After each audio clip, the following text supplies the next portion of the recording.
Halo Sobat Cuan semuanya, balik lagi di sini bareng gue Rizka dan juga ada Bro Kevin di sini. Kevin, ada berita yang bikin geger banget ya di Wall Street kemarin per 25 Maret. Kita tahu pemerintah Amerika tuh resmi menunjuk The Avengers-nya dunia tech gitu ya untuk masuk ke Dewan Penasehat Sains dan juga Teknologi. Kalau kita dengar itu singkatannya PCAST ya kan. Nama-nama yang ada di sana, Kev, gue juga lihat ada beberapa yang udah kita kenal banget gitu ya. Ada Mark Zuckerberg ya kan dari Meta, kemudian ada Jensen Huang dari Nvidia, ada Lisa Su juga dari AMD ya kan, dan mereka ibaratnya duduk di satu meja gini nih untuk membuat Dewan AI itu tadi. Nah, padahal kita tahu kan Kev, kalau dulu tuh hubungannya Mark Zuckerberg sama pemerintah Amerika nggak gitu deket-deket banget gitu ya. Agak complicated lah ibaratnya. Tapi dengan adanya agenda ini, Dewan ini yang dibentuk, apakah memang sebenarnya ada agenda terselubung gitu di baliknya nih Kev? Gimana menurut lo? Iya, jadi kalau kita lihat ini sebenarnya move yang lumayan sangat taktis ya dari pemerintah AS ya. Jadi pemerintah AS sadar kalau dia memang mau menang di AI ini, race ini, mereka nggak boleh musuhan sama Silicon Valley ya. Kalau mau melawan perang dingin dengan China yang juga kuat, mereka harus kompak nih.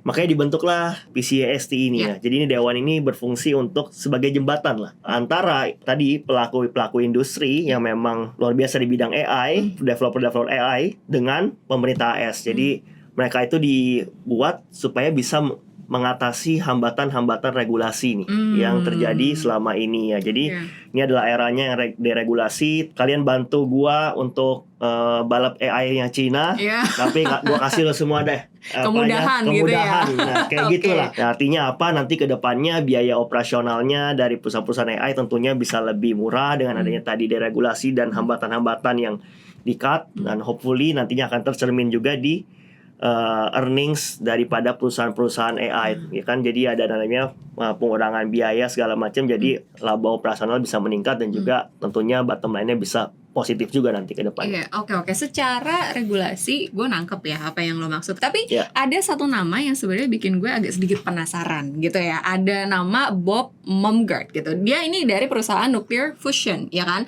Nah ini kenapa tiba-tiba bos nuklir masuk ke Dewan AI gitu? Karena gue kan mikirnya ya udah kalau Dewan AI itu ya mostly ngomongin coding software gitu kan. Nah tiba-tiba ini ada nuklir, itu gimana ceritanya nih?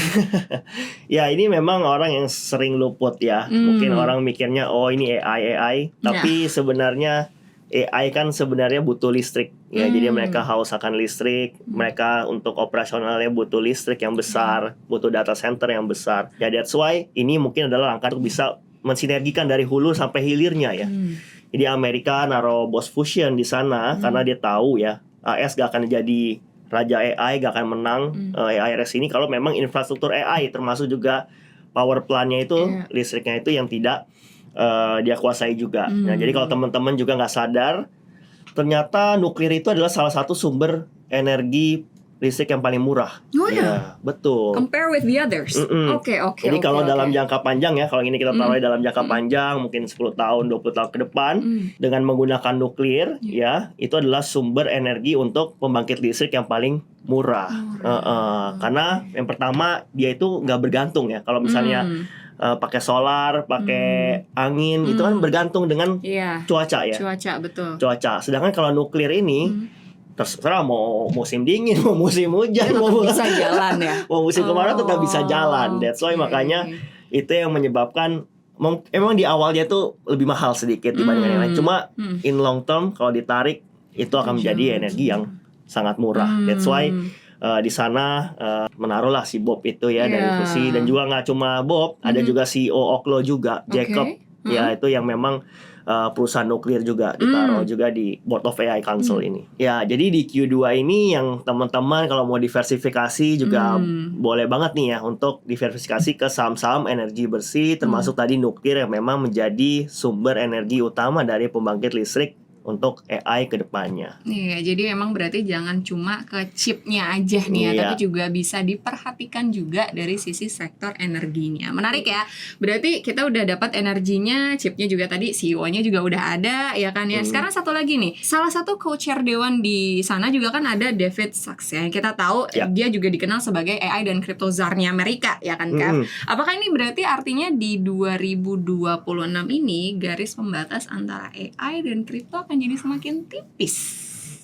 Iya, jadi memang ini ada perluasan ya, bahwa David Sachs yang tadi ya cuma di AI dan kripto, kini diperluas lagi nih untuk ke infrastruktur dan juga ekosistem untuk AI-nya juga. Ya, jadi memang kita lihat ini sebenarnya adalah penghubung aja. Ya, jadi memang David Sachs ini akan diplot menjadi penghubung ya, supaya memang nanti infrastruktur digital, AI, kemudian juga kripto, Bitcoin itu bisa menjadi satu kesatuan dalam infrastruktur digital tersebut ya. Makanya kebijakan yang nantinya pro AI tentunya harusnya kedepannya juga akan pro terhadap perkembangan kripto dan juga ekosistem digital ya.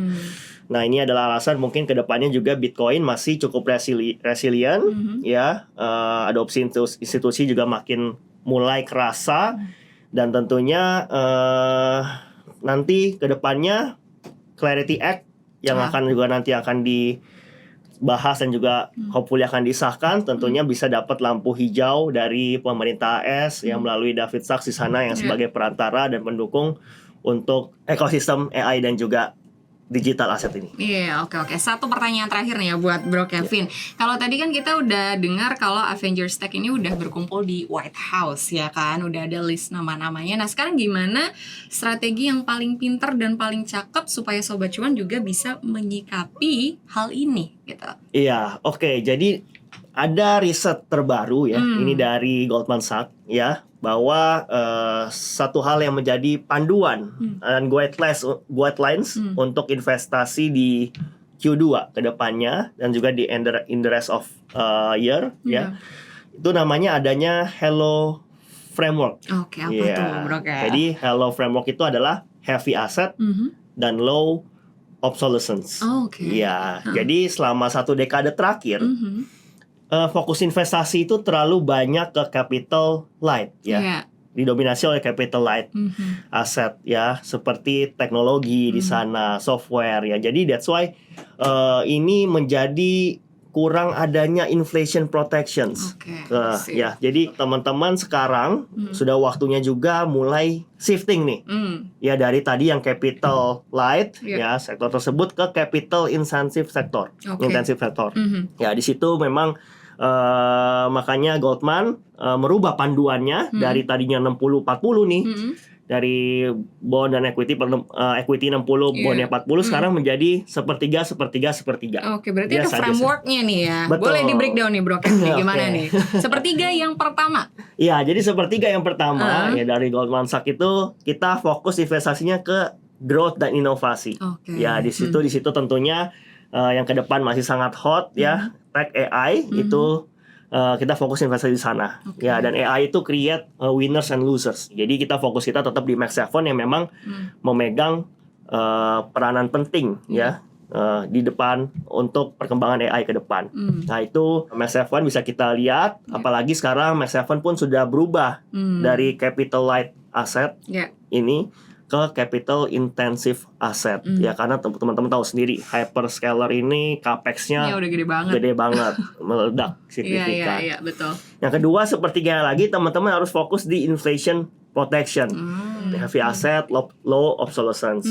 Nah, ini ticker apa aja yang bisa jadi consideration ya, bisa jadi ya pandangan lah buat Sobat Cuan. Iya, boleh. Jadi tentunya di bidang infrastruktur ya. Jadi ini memang kebanyakan untuk yang kedua ini harus banyak di yang infrastruktur. Sektor infrastruktur ya, baik itu infrastruktur AI-nya, kemudian juga power plant-nya untuk nanti mensuplai energi untuk AI, dan juga emiten-emiten yang memang di sektor energi ya. Di situ ada banyak ya teman-teman untuk AI infrastruktur, ada Micron juga ada di sana, kemudian Credo gitu-gitu ya. Terus untuk yang pembangkit listriknya, power plant-nya, teman-teman bisa fokus misalnya mau yang tenaga nuklir gitu, emitennya itu juga ada ya.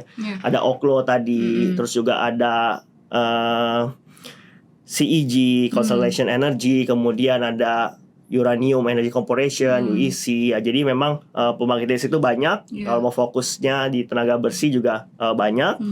Kemudian teman-teman juga jangan lupa dari Goldman Sachs invest ke real asset ya, seperti gold ya, gold fisik atau gold digital. Nah itu untuk bisa menjaga inflasi ya, hedging ya. Jadi karena asetnya itu kan nanti juga naik, juga inflate ya.